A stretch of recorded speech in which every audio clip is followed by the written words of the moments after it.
올리겠습니다. 아멘. 네, 시원찬양대 귀한 찬양 감사합니다. 아멘. 할렐루야. 네, 하나님 말씀 전하기 전에 자분과 함께 이렇게 한번 인사해 보겠습니다. 당신은 하나님의 보배이십니다. 아멘. 아멘. 네. 오늘 교회력으로 보면은 대림절 두 번째 주일입니다. 대림절이라는 것은 주 예수 그리스도의 오심을 기다리며 그 기다림 속에서 내 삶을 점검하고 다시 삶을 세워가는 그런 절기다라고 말씀을 드릴 수 있습니다. 우리가 자주 들여다보는 달력 이제 마지막 한 장을 남겨두고 있습니다. 세상의 시간으로 보면은 12월은 한 해를 마무리하는 그런 끝자락입니다. 그런데요, 우리 그리스도인의 시간, 곧 교회력은 다릅니다. 교회력의 시계 바늘은 아기 예수님을 오심을 기점으로 해서 새해가 시작이 되는 겁니다. 이것은 뭘 의미하는가? 세상 사람들은 1월 1일이 되어야 새해라고 말하지만은 주님을 기다리는 우리 하나님의 자녀들은 예수님이 오시는 대림절, 이 12월이 영적인 새해라고 보는 겁니다. 그러니까 세상의 기준보다 한 달 먼저 우리는 다시 오실 예수님께 초점을 두고 그렇게 거룩한 새해를 시작하는 겁니다. 주님과 함께 한 달 먼저 시작한 우리의 새해, 이 얼마나 참 의미 있는 그런 고백입니까? 남들이 분주하게 한 해를 마무리할 때에 우리는 고요히 내 삶을 다시금 새롭게 하고 그 과정 속에서 무너진 내 삶을 다시 일으켜 세우고 가장 먼저 주님과 함께 출발해야 되겠다라는 그 고백이 이 대림절 기간 가운데 있는 겁니다. 이 거룩한 대림절 기간이 우리의 삶을 다시 새 출발하게 하고 다시 시작하게 하는 귀한 시간이 될 수 있기를 바랍니다. 우리는 지난주에 성탄목에 불을 밝혔습니다. 반짝이는 그 빛을 보면서 생명이신 예수님, 빛이신 예수님, 왕이신 예수님을 함께 묵상했습니다. 그럼 그 왕으로 오신 예수님이 다스리는 곳에 어떤 일들이 일어나는가? 바로 평화가 일어난다는 겁니다. 오늘 우리가 읽은 본문에 보면은 그 당시에 어떤 평화가 있었는가? 1, 2절에 보니까 그때의 가이사 아구스도가 영을 내려 천하로 다 호적하라 하였으니 이 호적은 구레네가 수리아 총독이 되었을 때에 처음 한 것이라. 여기에 언급하고 있는 가이사 아구스도는 로마 황제입니다. 로마 1인 통치 시대를 연 황제로서 로마의 평화를 만들었던 장본인입니다. 그런데 이 로마의 평화는 로마 제국과 로마 시민들을 위한 평화이지 그 식민지 지배를 받던 사람들에게는 핍박이고 고통이며 절망이었습니다. 구리뇨라는 사람은 시리아와 유다를 다스리는 총독이었지만은 엄청난 세금을 징수해서 폭동의 원인을 제공했던 사람이기도 합니다. 그러니까 로마의 평화라는 것은 정말 말뿐인 평화이지 그리고 자기들끼리만의 평화이지 그 평화의 대부분의 가난하고 어려운 사람들은 고통과 절망 속에서 그렇게 살아야 했던 겁니다. 그런데 이 황제의 이름이 언급한 뒤 성경의 시선이 어디를 주목하고 있냐면 베들레헴에 태어나신 아기 예수님께 그 시선이 옮겨지고 있다는 겁니다. 그리고 그 아기 예수를 향해서 천군 천사들이 이렇게 노래합니다. 14절 지극히 높은 곳에서는 하나님께 영광이요 땅에서는 하나님이 기뻐하신 사람들 중에 평화로다. 그 당시 세상에서 보여준 그 로마의 평화는 힘으로 제압하는 평화, 반대로 베들레헴 말구유에 태어나신 예수님은 낮아짐과 희생과 섬김으로 나타나는 그런 평화였기 때문에 전혀 다른 평화였습니다. 오늘 우리의 삶을 돌아보면은 이 세상에 얼마나 많은 가짜 평화들이 난무하고 있습니까? 진정한 평화가 무엇인가? 어디에서 진정한 안식을 우리가 찾을 수 있겠는가? 힘으로 제압하는 그 평화로는 우리의 마음에 진정한 평화가 찾아올 수 없는 겁니다. 주님의 이 평화를 다루기 전에 우리가 항상 역사에 관해서 기억해야 될 중요한 관점이 있는데요. 그것은 역사의 운전대를 잡고 계신 분은 하나님이시라는 사실입니다. 우리 다 같이 한번 고백하겠습니다. 역사의 운전대를 잡고 계신 분은 하나님이십니다. 아멘. 누가복음 2장 7절에 보면 첫 아들을 낳아 강보에 싸서 구유에 뉘었으니 이는 여관에 있을 곳이 없음이러라. 신혼부부가 첫 아기를 낳았는데요. 그 아기를 어디서 낳았는가? 강보에 싸서 말구유에 그 아이를 낳았다는 거예요. 여러분, 이 사건은요, 절대 평범한 사건이 아니죠. 요셉이 가난해가지고 이렇게 낳은 것도 아닙니다. 방을 구하지 못해가지고 우발적인 그런 상황으로 일어난 사건이 아니라는 겁니다. 이것은 이미 예견된 하나님의 말씀이었다라는 사실입니다. 당시 로마 황제 아구스토가 자신의 세력을 과시하고 세금을 더 많이 징수하기 위해서 전 세계에 하나의 명령을 내렸는데 호적 명령이었습니다. 태어난 고향으로 돌아가서 호적을 하라는 거예요. 그것은 더 많은 세수를 확보하기 위한 황제의 그런 명령이었습니다.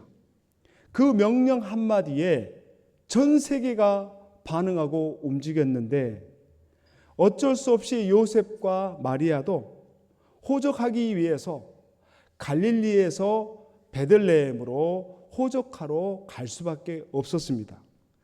그런데 이 갈릴리에서부터 나사렛에서부터 베들레헴까지 거리가 145km가 되는 먼 거리예요.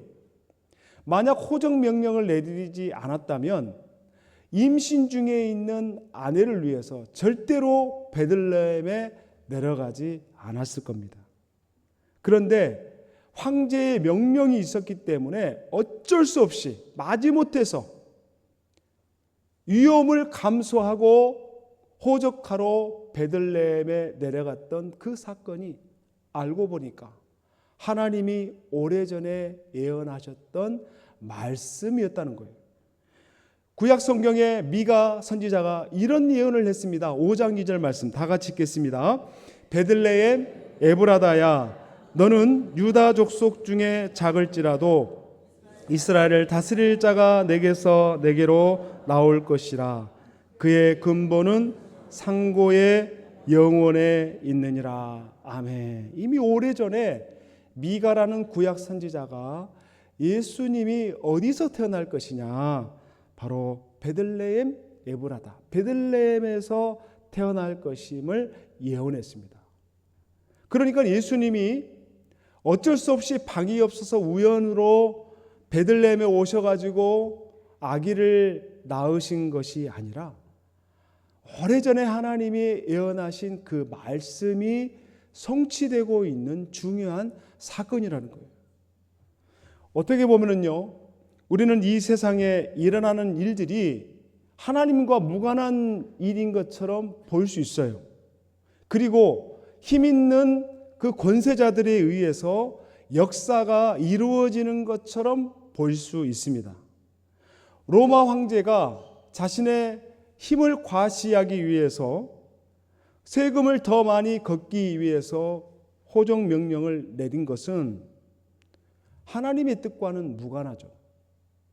자기의 힘을 과시하기 위해서 호적 명령을 내렸는데, 그런데 그 명령을 통해 이루어지는 것이 뭐냐면 하나님의 약속이 이루어져 가고 있다라는 사실입니다.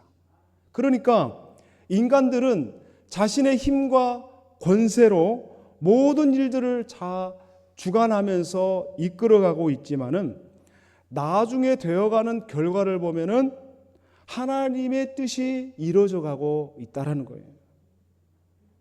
그러므로 세상의 모든 역사는 우연히 일어나고 있는 그런 사건들이 아니라 역사의 주인이신 하나님의 놀라운 뜻과 섭리 속에서 이 역사가 이루어져 가고 있다라는 사실입니다. 겉으로 보면은요, 눈에 보이지 않는 하나님보다 눈에 보이는 황제가 훨씬 더 세 보이죠. 그리고 그 로마의 황제의 명령을 어느 누구도 거절할 수 없어서 호적하러 자기 고향으로 돌아가야 됩니다. 그런데 그 일을 이루시는 분은 로마 황제가 아니라 하나님이라는 거예요. 하나님이 이 예언의 말씀을 성취하기 위해서 이 황제를 지금 쓰고 있는 거예요.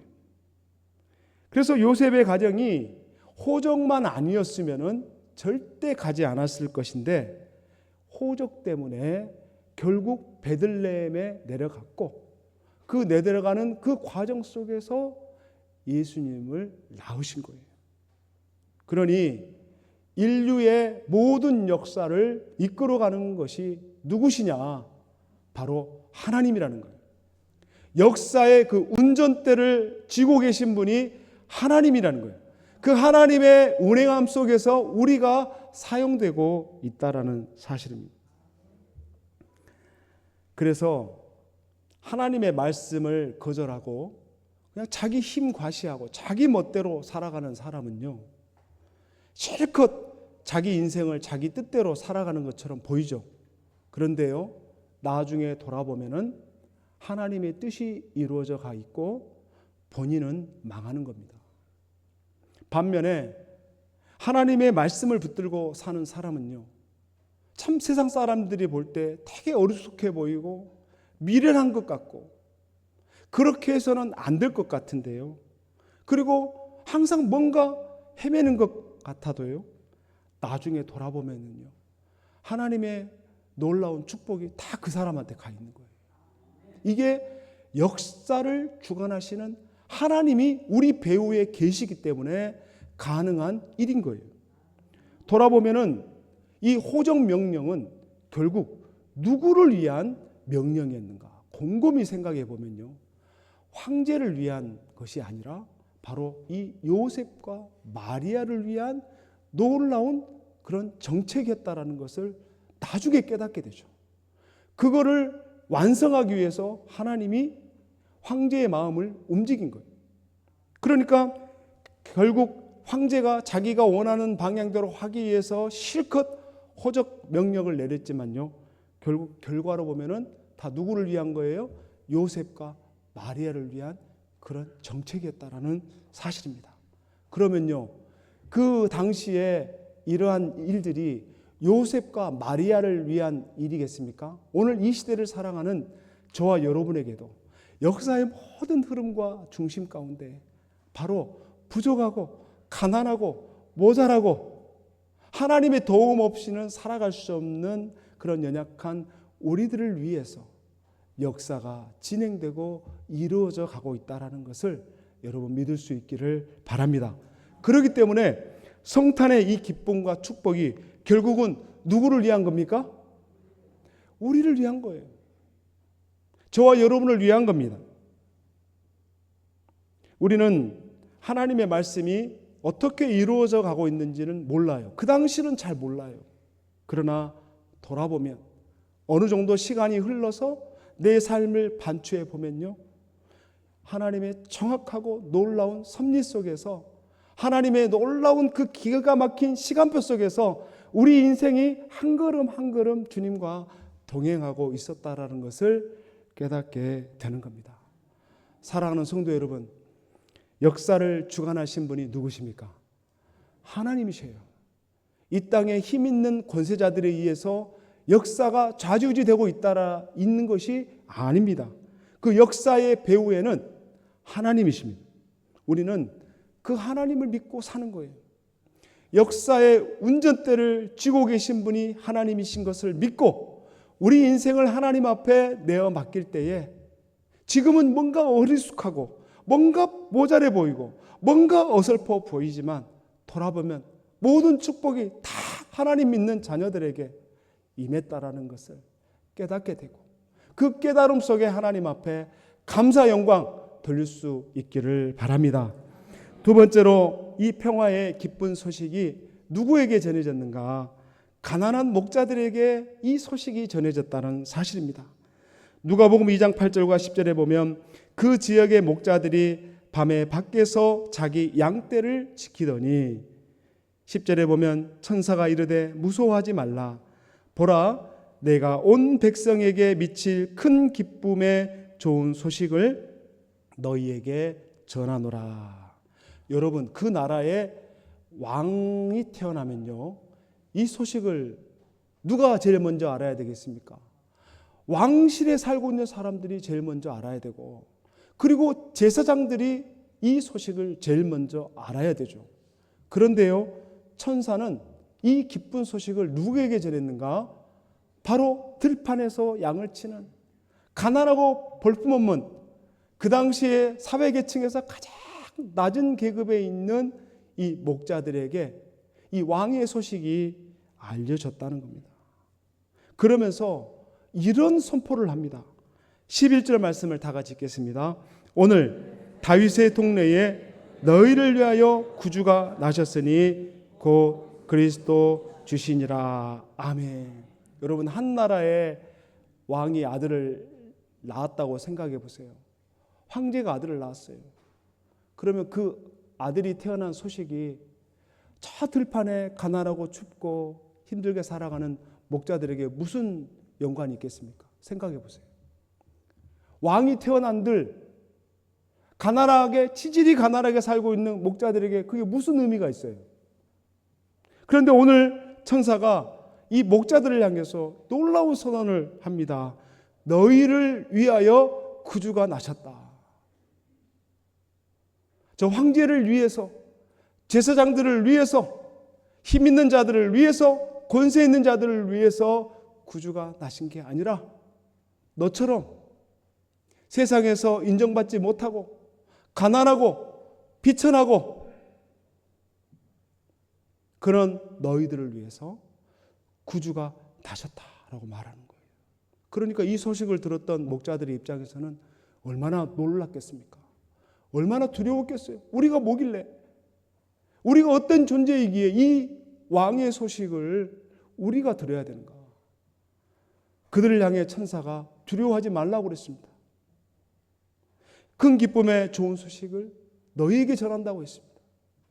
너희를 위해 구주가 나셨다라고 천사가 분명하게 언급했습니다. 우리는 인생을 살면서 어떤 때는 정말 앞이 하나도 보지 않는 캄캄한 어둠의 그 터널을 통과할 때가 있어요. 남들은 너무 다 잘되고 잘 나가는 것 같은데 나만 혼자 추운 들판에 서 있는 것처럼 느껴질 수 있습니다. 내가 가진 것이 아무것도 없고 내세울 자격조차 없는 그런 존재라고, 그렇게 하나님이 나를 주목하지 않을 것이라고 그렇게 생각하면서 살아가는 사람이 있을 수 있을 겁니다. 그런데요, 오늘 그런 사람들을 향해서 천사가 뭐라고 말했습니까? 너희를 위하여 구주가 나셨다고 말하는 거예요. 세상에서 권세 있고 힘 있고 권력 있는 사람들을 위해 주님이 나신 게 아니라 낮고 천하고 가난하고 볼품없는 너희들을 위해서 평화의 왕이 오셨다라고 그렇게 우리에게 말씀하고 있는 겁니다. 너희를 위하여 구주가 나셨다. 여러분, 이 음성은 오늘 저와 여러분을 향한 하나님의 따뜻한 음성임을 믿습니다. 마지막으로 예수님이 오신 목적은 하나님께 영광이 되고 땅에는 평화가 되는 겁니다. 누가복음 2장 14절 말씀 다 같이 한번 읽어보겠습니다. 지극히 높은 곳에서는 하나님께 영광이요 땅에서는 하나님이 기뻐하신 사람들 중에 평화로다 하니라. 아멘. 이 말씀이요 바로 성탄의 목적입니다. 첫 번째로는요 하나님께 영광인 거예요. 예수님이 태어난 것은 하나님의 영광을 위한 것임을 믿습니다. 그러면 지극히 영광을 받는다라고 했는데요. 그러면 어떻게 이 영광이 가능했는가? 예수님이 세상적으로 알려지고 소문나고 권세 있고 힘이 있어가지고 하나님이 영광 받으신 게 아니에요. 예수님이 영광 받으신 것은 하나님이 영광 받으신 것은 예수님이 하나님이신데 그분이 가장 낮고 천한 인간의 모습을 입고 이 땅에 오심으로써 하나님께 영광이 되었다는 거예요. 사랑하는 성도 여러분, 우리가 성공해서 하나님께 영광 돌리는 게 아닙니다. 우리가 출세해서 하나님께 영광 돌리는 게 아니에요. 우리가 하나님 말씀에 순종하기 때문에 하나님께 영광이 되는 거예요. 우리가 하나님의 뜻을 붙들고 살기 때문에 그것이 하나님께 영광이 되는 거예요. 낮은 자리에서 묵묵히 섬기고 이름도 없이 빛도 없이 주님의 말씀 붙들고 그 순종하며 나가는 그 길이 하나님께 영광이 된다는 거예요. 예수님이 하나님이신데 인간의 몸을 입고 십자가에 못 박혀 죽으신 그것이 하나님께 영광이라는 거예요. 두 번째는 땅에는 평화입니다. 우리가 하나님의 말씀에 순종하며 나아갈 때에 그때 평화가 오는 거예요. 그래서 그냥 평화가 아니고 하나님이 기뻐하신 사람들 중에 평화라고 분명하게 언급하고 있잖아요.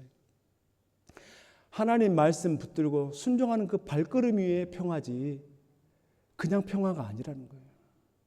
아무에게나 이 평화가 주어지는 것이 아니라는 겁니다.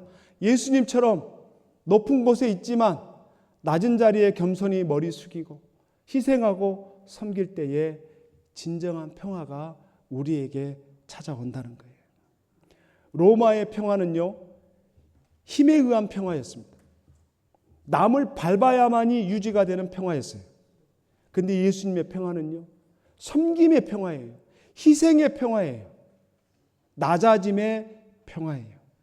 내가 낫고 죽어야 다른 사람에게 평화가 오는 거예요. 말씀을 맺습니다.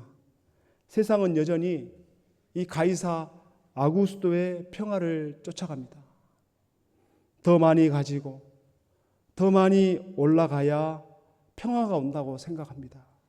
그런데요, 그것은요 가짜입니다. 우리가 높은 산을 등반하면요 어떤 몸의 증세가 생기냐면은 숨이 가빠지는 증세가 발생하죠. 여러분 이걸 잘 기억해야 됩니다. 우리가 높은 곳에 있을수록 높은 지위와 높은 신분에 오를수록 조심하고 또 조심해야 되는 거예요. 이것을 간과하다가 자기가 높은 지위와 위치에 있다라는 그런 착각에 빠져서 거기에서 교만하게 행동하게 되면은 숨이 가빠지고 그 가빠진 그 가슴을 부여잡고 쓰러지는 사람을 우리가 얼마나 많이 봤습니까? 높은 자리에서 자기 권세와 힘을 과시하다가 쓰러진 사람이 한두 명입니까? 시편 141편 1절 2절에 보면 다윗이 왕이었을 때 쓴 시인데요. 다 같이 한번 읽어보겠습니다. 여호와여, 내 마음이 교만하지 아니하고 내 눈이 오만하지 아니하오며 내가 큰 일과 감당하지 못할 놀라운 일을 하려고 힘쓰지 아니하나이다. 실로 내가 내 영혼으로 고요하고 평온하게 하기를 젖된 아기야 그의 어머니 품에 있음 같게 하였나니 내 영혼이 젖된 아이와 같도다. 아멘. 그가 왕이었을 때 어떤 고백을 했냐면 하나님, 내가 교만하지 아니하고 내 눈이 오만하지 아니하며 내가 큰 일과 감당하지 못한 놀라운 일을 하려고 힘쓰지 않겠습니다. 이 말씀을 가지고 오늘 우리 시대에 우리 언어로 풀어보면 이렇습니다. 첫 번째, 내 자리가 아닌 곳을 앉지 않는 것. 내 자리가 아닌데 거기를 결코 앉고자 하는 그 욕심과 야망. 두 번째, 내 것이 아닌 것을 억지로 가지려고 애쓰지 않는 것. 세 번째, 내게 어울리지 않는 것에 자꾸 기웃거리는 것. 여러분, 우리 삶 속에서 어떤 모습으로 우리가 하나님을 섬겨야 될 것인가? 예수님이 평화의 왕으로 오셨고 낮고 낮은 자의 모습으로 이 땅에 오셔서 오늘 가난하고 연약한 우리들을 위로하고 도와주고 계십니다. 이번 대림절 우리 마음을 아기 예수님처럼 더 낮출 수 있기를 바랍니다. 그리고 목자들처럼 영적으로 깨어서 주님을 만날 수 있기를 바랍니다. 그럴 때 세상이 줄 수 없는 하늘의 영광과 땅의 평화가 저와 여러분의 삶 가운데 가득 넘치게 될 줄 믿습니다. 기도하겠습니다. 하나님 아버지, 세상에 헛된 평화를 쫓던 우리에게 참된 평화가 무엇인지, 참된 안식이 무엇인지 예수님을 통해 깨닫게 해주심을 감사합니다. 우리에게 진정한 왕으로 오신 예수님, 너희를 위하여 오늘 구주가 나셨다. 너희를 위해 내가 왔다. 주님, 모자라고 부족한 저희들을 위해서 이 땅에 오시고 우리가 마음 열어 그 좋으신 왕이신 예수님을 마음에 영접하고 주님이 우리에게 보여주신 그 겸손을 우리도 본받고 또한 목자들처럼 깨어 주님을 맞이하는 참된 백성들 다 되게 하여 주시옵소서. 우리 온유교회 모든 성도들의 가정과 일터 위에 세상이 알 수 없는 하늘의 평화가 강물처럼 흐르게 하여 주시옵소서. 예수님의 이름으로 간절히 기도하옵나이다. 아멘.